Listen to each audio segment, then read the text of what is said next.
In today's episode, we're going to be breaking down the Bulls' big loss against the New Orleans Pelicans. All right. It's all that and more right you after up. this. It choked you up.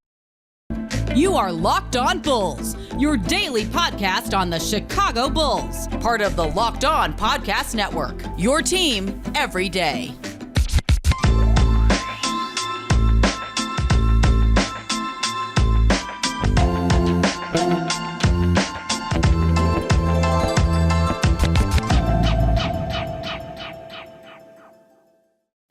Thank you for tuning in to Locked On Bulls. Remember, the Locked On Podcast Network, where it's your team every day. That's Pat, the designer, host and creator of the Windy City Breeze. I'm Haize, host and creator of Chicago Bulls and Chicago Bears Central. Nonetheless, Pat, game day today.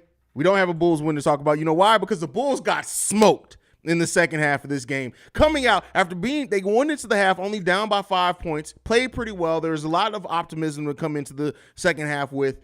Immediately, 9-0 run from the New Orleans Pelicans to just blow the game wide open, double-digit lead at that point. The Bulls never even got close again after that, brother. What do you feel? I don't make long-term season predictions 15 games in. Mm-hmm. I never will.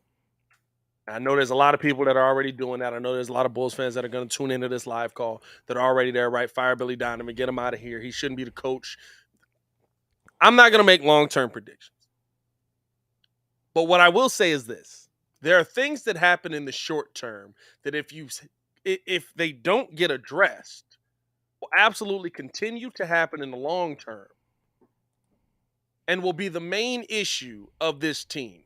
And that issue right now is that in almost every loss, we're talking about the same reasons we lost the game.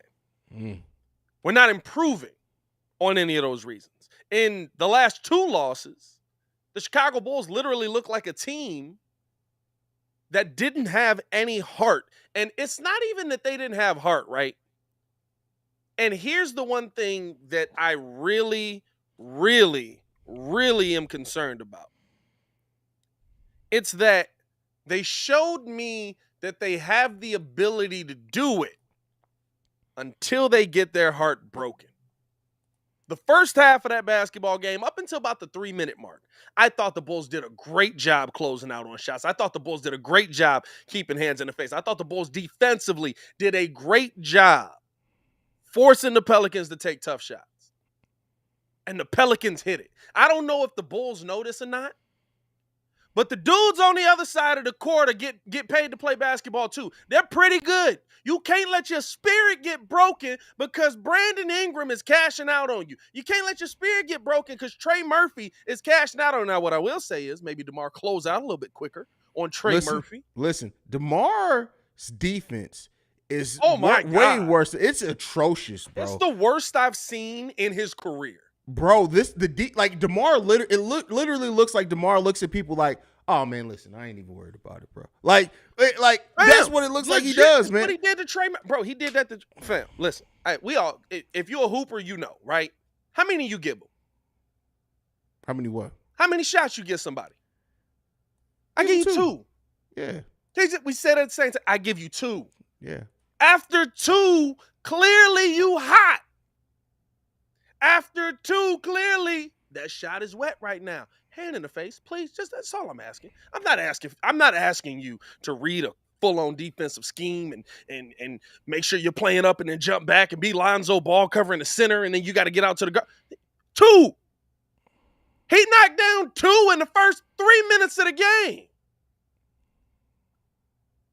And it's just it's heartless, it's lifeless, there's no fight, there's nothing from this team right now in these last two games that shows me you care that you wear Chicago across your chest. I got a problem with that. And that's my biggest thing with this team. My biggest concern, and I compared this over on Central when I was doing the live stream, is to this. From the 2005-06 Chicago Bulls to the 2009 Chicago Bulls when we got Derrick Rose, they lost a lot of games at times. Yes. But their heart was never questioned. Yep. That was a team that was a dog of a team. This team's, it concerns me so much because I have to question the heart of this team. And that's the thing that bothers me so much as a lifelong Bulls fan, a team, a fan that's seen a lot of the great, a lot of the bad. it hasn't been too many Bulls teams where I question their heart. And that's what I'm questioning about this team. And it's concerning, bro. It's concerning. I think, right, and here's the part that's the most concerning to me, right? Like, it's not just, right, like, I could almost live with it if it was just DeMar playing bad defense, right? I could live with it if it's Zach LaVine trying to get into form. I could live with it if it was the things that, right, like, I can see, like, by the end of the season, okay, that's it. But it's fixable, right? Or that's just who that player is. Sometimes it really is just who that player is. DeMar DeRozan is not going to give that much effort on defense. We know that. I shouldn't be like raging about it, but it irks my soul. Well, the thing is that while DeMar wasn't the best one at any point in his career, last season DeMar gave effort. We were actually a better defensive team with DeMar DeRozan on the court last season. And most of them corner threes is him, though. I will say that. This is most this of the is corner true. threes that the Bulls give up This is is DeMar true. looking and going, hey, Nobody got that on the pick and roll. We switched, right? You didn't get that on the switch. No, it wasn't the switch, DeMar. DeMar, it wasn't the switch. DeMar, I'm nowhere next to your guy. That wasn't even a switch. Hey, it was one game, I swear, he was cussing Pat out. And I was like, don't you dare cuss out Pat. That's your man. That was your man. Bro, but here's my biggest concern with this team right now, right? It's not just them. Caruso, while he's playing well, I'm not seeing a lot of heart out of Caruso in these moments. I'm not seeing a lot of heart out of DJJ in these moments. Javonte Green in these moments, right? I gotta push back on DJJ. DJJ be playing like DJJ be trying out there guarding centers, and he's be outweighed by like 30 pounds, bro. Okay, I'll give you DJJ. Okay, DJJ, I'll allow DJJ on. He do be trying to. You know what DJJ irritates me on the offensive end? They keep passing him the ball. He irritates me so much because they just be like, shoot the three, and I'll be like, he's not. When has he done this? When has he done this, bro? Like, we finna turn him into a 3-point shooter? You know what it is? It got to be people who play 2K, because I tell you what, when I play 2K, I do be draining threes with DJJ. Y'all gotta chill. Yeah, it got to be. Anybody who in real life is like, oh, DJJ need to take threes, is like, oh, you play 2K, don't you? I know that you play 2K, don't you? Play 2K. Hit that catch and shoot is crazy. No, but like, DJJ is a whole tycoon. Like that. No, I think the biggest thing for me, right, is like, I'm looking at this team right now that looks like it's heartless, that looks like it's lifeless, that look like it has no fight in these last 2-3 games. You've lost 5 of 6. Who's talking? Who's saying we got to get this together? Because right, I see them like they nonchalant guys. We just got to do what we got to do, man. You know, we got to make that play. So you chill. DeMar, what you say? Hey, listen, people got to come together. We got to do what we got to do. Oh, okay. So you chill. Caruso, what's going on? You know, we just got to do what we got to do. What do y'all got to do? You know what? They need to have Dennis, Joe, and Nate Robinson all come in and give this team a motivational speech. They got to. Something got to give, bro. The difference in really good teams and championship teams is the dude that's not scared to tell the dude that makes the most money, shut up and figure out your game. There's nobody on the Chicago Bulls that does that right now. There's nobody on the Chicago Bulls that's willing to hold somebody account. Heck, tonight I'm sitting there listening to Will Perdue talk about Avery Johnson telling I can't even think of Buddy's name now. God dang, the superstar center, David Robinson. Like one of the best centers of all time. Just forgot his name. One of the greatest players of all time. Avery Johnson telling David Robinson, get your head out your butt, get it together. That's a difference of pay scale there. Yeah. But you need that dude that's gonna get you on the right track. And I don't believe the Chicago Bulls have it. And you know what? Maybe one day it's gonna be Dalen Terry. But again, we can't wait on one day. We talking about we playing basketball right now. Exactly. Right. And like everybody wants him to take the Joakim Noah role of like he's the one that can call the team out and stuff like that. People forgot people didn't want to hear that from Joe the rookie season. Yeah, and Joe won 2 championships coming to the league. He wanted to win. Too. That's true too. But people forget too, that locker room tuned Joakim Noah out that rookie season when he came in trying to motivate people, bro. So like I get it. I understand. There's a lot of things that need to be fixed, and I'm going to talk about something coming up in the next segment that completely frustrated me after this game. But first, I got to talk to you guys about BetterHelp. This show is sponsored by BetterHelp. Unfortunately, life doesn't come with a user manual. So when it's not working for you, it's normal to feel stuck. Navigating any of life's challenges can make you feel unsure, whether it's a career change, a new relationship, or becoming a parent. Therapists are trained to help you figure out the cause of challenging emotions and learn productive coping skills, which makes therapy, which I may need after this team, the closest thing to a guided tour of the complex engine called you.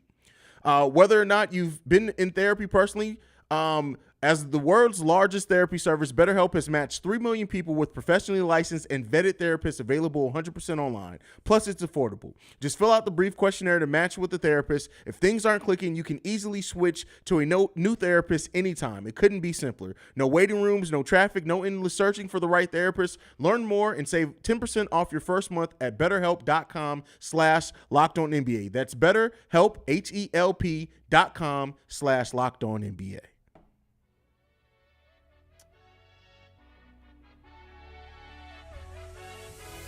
We want to thank you guys for making Locked On Bulls your first listen every day. For your second listen today, check out Locked On Sports Today. From the games that matter, the games to the biggest stories in sports. Wow, I had a stroke right there. Y'all heard that? Go beyond the scoreboard and behind the scenes with local experts and insight that only Locked On can provide. Locked On Sports Today, available on this app, YouTube, and wherever you get your podcast.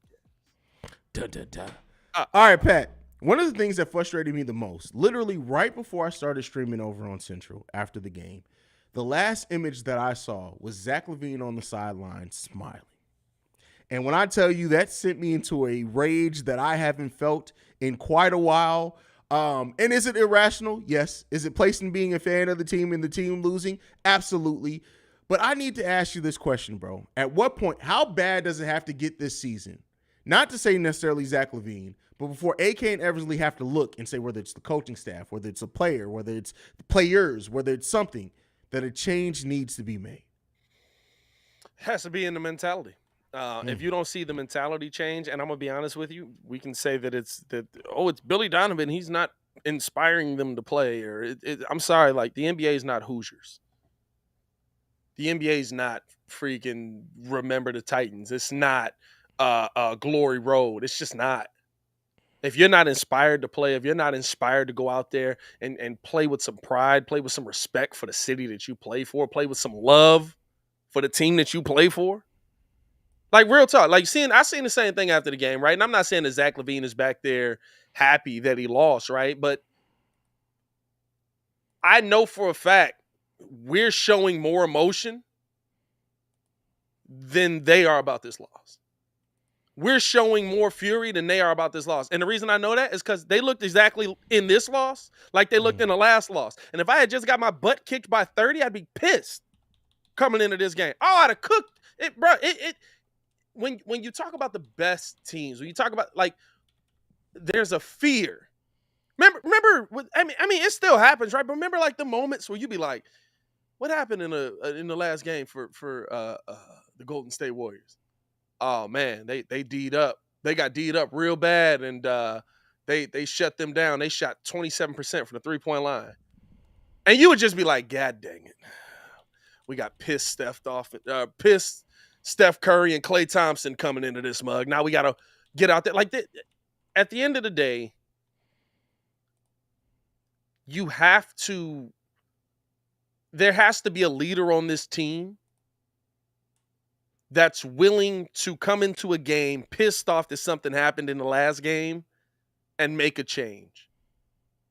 And I'm going to ask you this because it's something that I feel like we're seeing, but maybe it's not. Maybe it's just me overreacting to it. Okay. Does it seem to you like DeMar DeRozan is trying to take a backseat so Zach LaVine can live up to his contract? No. To me, no. I can't say that. To me, it feels like DeMar is, I mean, keep in mind, DeMar last season had the best statistical season of his career at age 32. I just feel like DeMar I've said this before. DeMar, I don't think we were ever going to get that DeMar that we had last season again. I think this is more to normal DeMar, and I think that's what it is. I think we need Zach to step up to support him for sure, but I don't think this is something DeMar's necessarily doing purposely. When you look at DeMar, there are times out there where DeMar he doesn't seem like he has it. And I also think DeMar's also being officiated differently now. I think the refs have maybe said, hey, listen, especially in second halves, fourth quarters, we're not letting DeMar pump 5 times and then he's getting away with a foul call. We're not doing that. Only reason I ask that is because DeMar's not inefficient. DeMar's still scoring at the same pace. DeMar's still doing playing the game the way he's supposed to play it, right? Mm-hmm. Zach LaVine took 22 shots tonight. DeMar took 15. We're not seeing DeMar take those shots early in the game. We're not seeing them. We're seeing Zach take them now, right? And we were happy about that because remember, Zach was being passive and stuff like that. But we're seeing Zach take them now, and I think a lot of his early shots are very ill-advised. Like he takes a lot of I'm going to just see if I can knock down his hand in the face three-pointer and see if I got it tonight. He'll take 3 of those and then be like, all right, now I'm going to drive. It's like, well, you doing that just gave them 4 possessions where we got to defend and we're not doing that well right now. And it's those shots, too, that come with 15 seconds left on the shot clock that drive me crazy. 15 is quite low. It's more like 18 to 19. I'm trying to give a little credit. It's right? like one pass to Zach and just boom.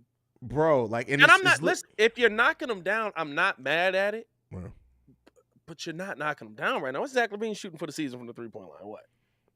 It can't be 30 for let me see right now. He's got to be shooting 3-point line really. Oh, that's career. Never mind. Hold on. I was about to say, no. Really?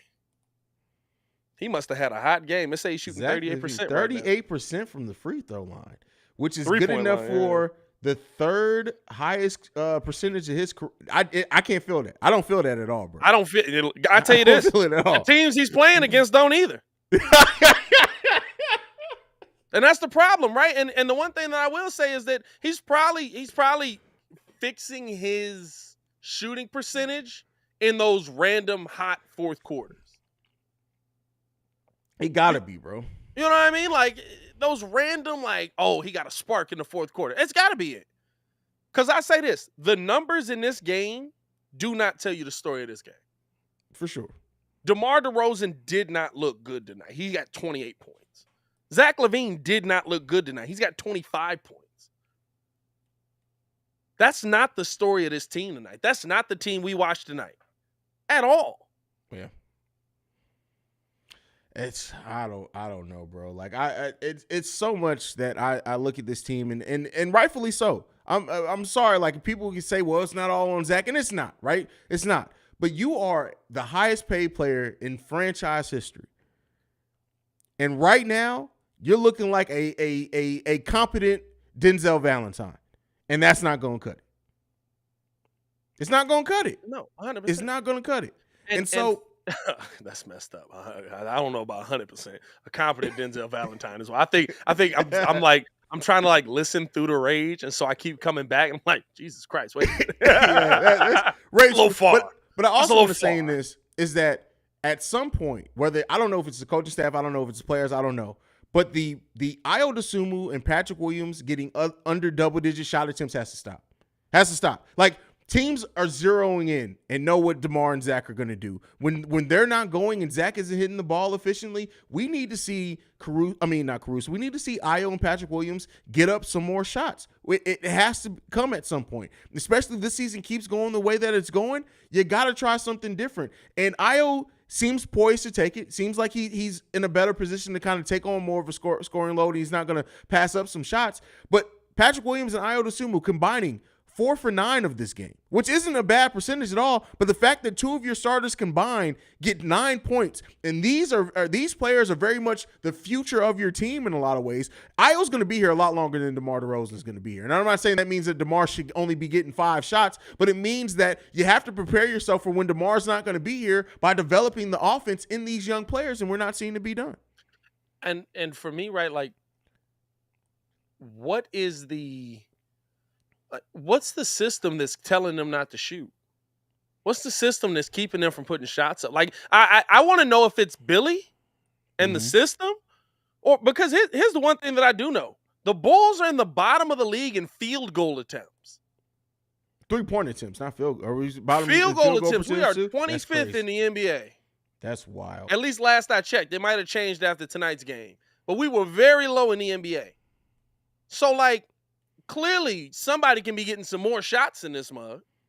Mm-hmm. Where are these shots coming from? And I think the reason is too, right? And listen, we've kind of stayed away from Ayo Dosunmu a little bit in this most of this season. We praised him when he's done well. We've been like, you can do a little better here. But I'm gonna be honest with you, Ayo Dosunmu runs the offense too slow. They don't get enough shots up because they don't move. When Dragic is out there, they run. Dragic can't be out there more than that, though. He's 36 years old. Mm-hmm. And I'm actually right on his age for once. He's 36 years old. He can't be out there every game. But when they're out there running the offense, when Dragic is out there running the offense, they're running. Yeah. Andre Drummond is like catching up. Dragic is under the bucket throwing a no-look pass backwards, and Drummond's just like, I guess I should dunk this. You know what I mean? Like, that's really what this, like, and so for me, not to say that and there's going to be growth, there's going to be development in Ayo. But Ayo Dosunmu, to me, was running the offense a lot quicker in the first 5-6 games of the season than what we're seeing now.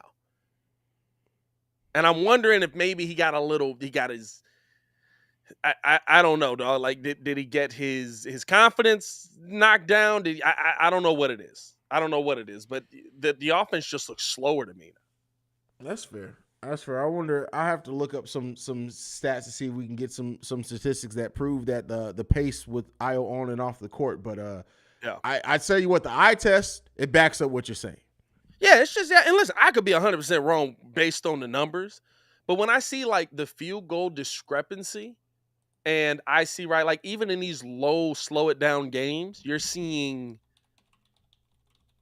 basically, right, like the Pelicans came out and they just shot you out the gym from the 3-point line.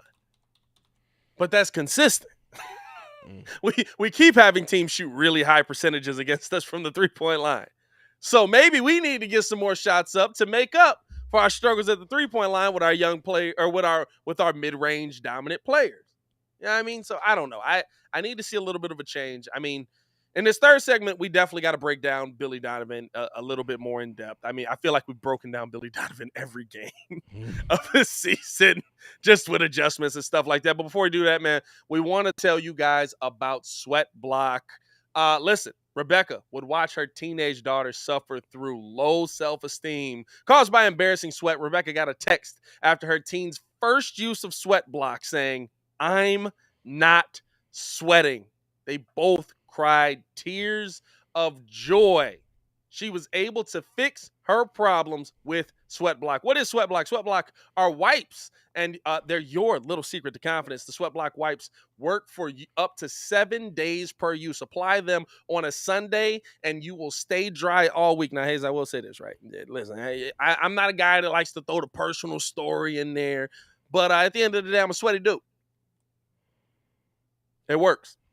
That's the story. It works. If you or someone like, listen, I'm not gonna get in depth, right? I'm not gonna go deep into the breakdown on it.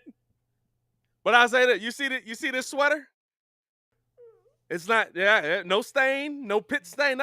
It works. If you or someone you love is experiencing embarrassing sweat or odor, try Sweat Block. Save 20% with the promo code LOCKEDON at sweatblock.com. It's also available on Amazon. Hey, listen, bro. Hey, that's all I'm gonna say.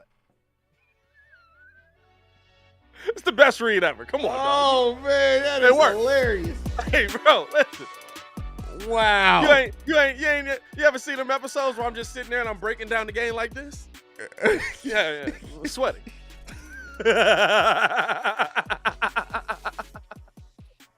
All right, before we go for today, the last segment, we got to talk about head coach Billy Donovan, bro. Is Billy Donovan the head coach if this continues by the start of next season? If this continues through the rest of this year? Yeah. If this continues through the rest of this year, the Bulls won't be in the playoffs. I know, that's what I'm saying. So Billy Donovan has to go at that point, right? I would think that if the Bulls end up missing the playoffs because the Bulls are still playing like this, I don't think they will be. I don't expect them to be. I don't think they will be. If they're still playing like literally like this, like what we saw tonight, yeah, he'll be gone because there's no other option. There's no talent that's going to fix that. There's no player that's going to – like I love – we keep hearing Lonzo Ball is going to come back. When Lonzo Ball gets back, this will all be – one player don't fix that. One player don't fix that. Yeah. You got to have somebody come out that's going to actually fix what's happening out there. And I just don't think that Lonzo Ball alone is going to fix that. Here's my issue with Billy Donovan. It's going to be my issue with Billy Donovan all season. I already know it is because Billy does not adjust. In games where the Bulls have been down 26 and the Bulls have been down 30, we have seen the opposing head coach do something. Every time the Bulls score 3 buckets. Timeout. Every single time you see 3 buckets consecutively. Timeout. Billy Donovan not only will let the Bulls lose a lead, will let the Bulls go down 7, 8, 9, and then go timeout. We already lost the lead, brother. You can't stop the bleeding when you're dead, bro. Like, it's too late to stop the bleeding. It's too late to stop. Oh, my God. Bars. Put the beat on. Put the beat on. And here's the thing, right? Like, I see David in the chat. Shout out to the chat, by the way. We appreciate y'all for pulling up live with us, bro. I see Billy saying Billy Donovan's rotations are questionable. I would question that because we've seen these rotations work. I think these rotations are very specific for the thing that they need to be done, right? When you see DJJ, Patrick Williams, Alex Caruso, all them ones out there, right? Like, you know they're trying to lock up defensively.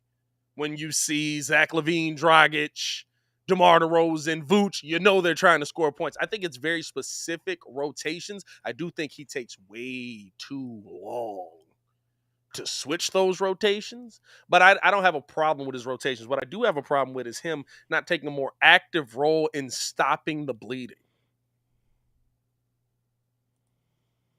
That was such a bar that you said, bro. That was really good. If you can't stop the bleeding when you're dead.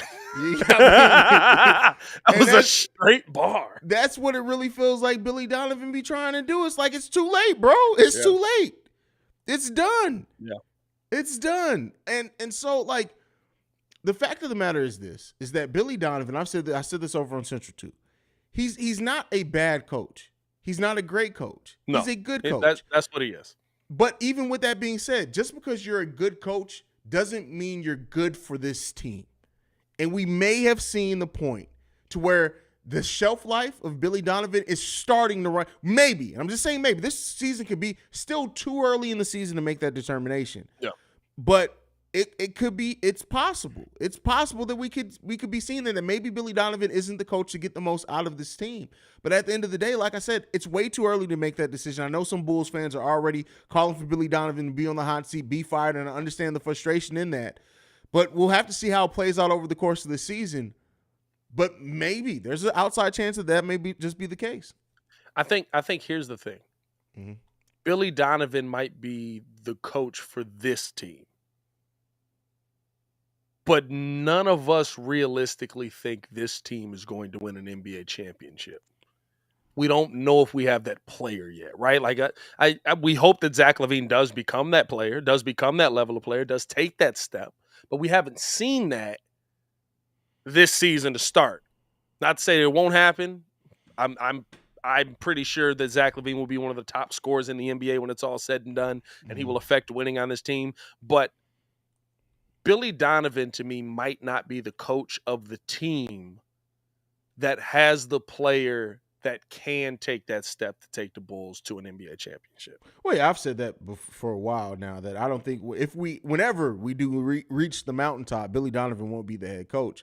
But even what I mean more so by he's may not be the coach for this team, I mean be the coach to get more out of this team than what we got last season. If you're going to bet on continuity, I mean, like I said, it's still way too early to make that determination, but just seeing how this team comes out flat, to see the lack of adjustments, to see like just the number of times it's been out coached, or I don't know, bro. I really and it's honestly, it's my brain just trying to to figure in and zero in on something to fix this team. I can admit that. But I just don't know, bro. I don't know. I'll say this. I keep saying, right, that a lot of people talk about, AK decided to bet on continuity. AK decided to bet on continuity, and look what it got us. Betting on continuity, the pieces that we thought would show up have not. And that's where it gets scary. Dragic has played well. Drummond has played well. For the most part, I think a lot of the bench pieces have played pretty well. Caruso's been defensively. Caruso's been nice. What's he? I think Caruso's like a 108 defensive rating on the season right now. P. Will's been okay defensively this year. He's like a 111 defensive rating this year. Zach LaVine's actually been the best of his career. I think he's like 113 right now.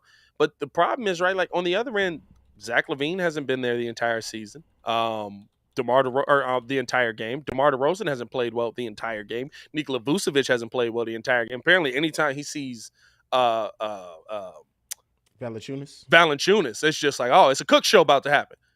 Oh man, I'm the one getting cooked. I'm about to get cooked. They invited me to this barbecue. They didn't tell me I was the meal.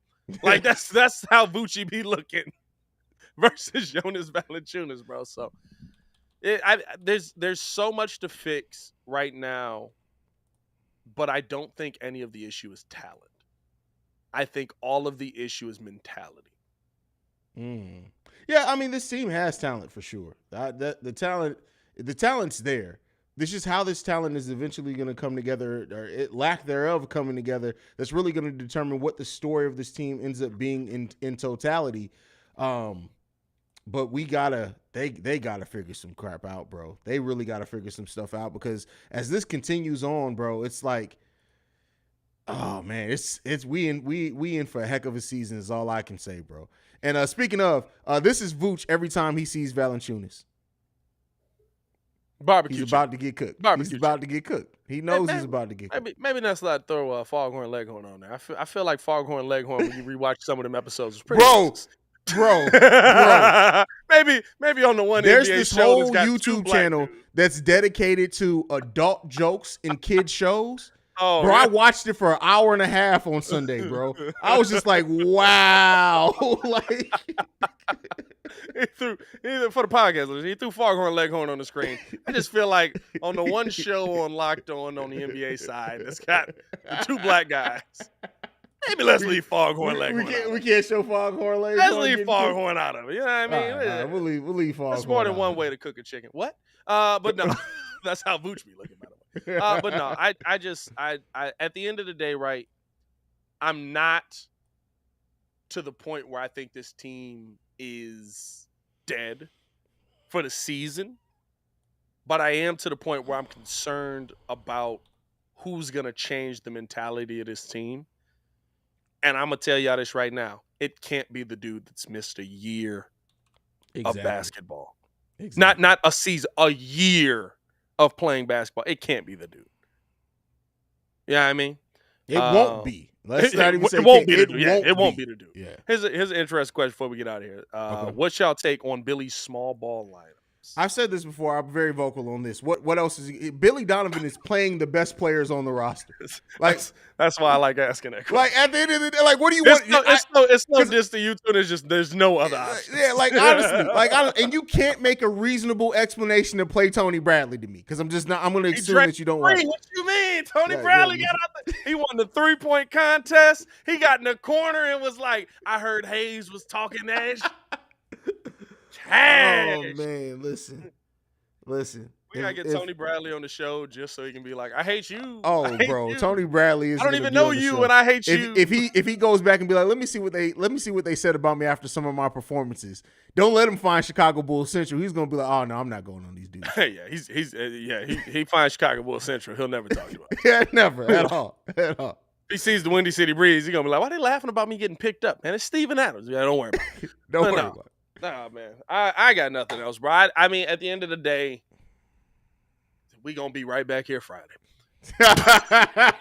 Where we gonna be? We're gonna be sitting right here breaking down the Bulls with you. We might as well. That's what it boils down to, bro. Man, go ahead and send us home, brother. Hey, man, follow me on everything at Pat the Designer, man. You can follow us both on everything at Locked On Bulls. Appreciate y'all for tuning in and showing love to the show, man. Real talk.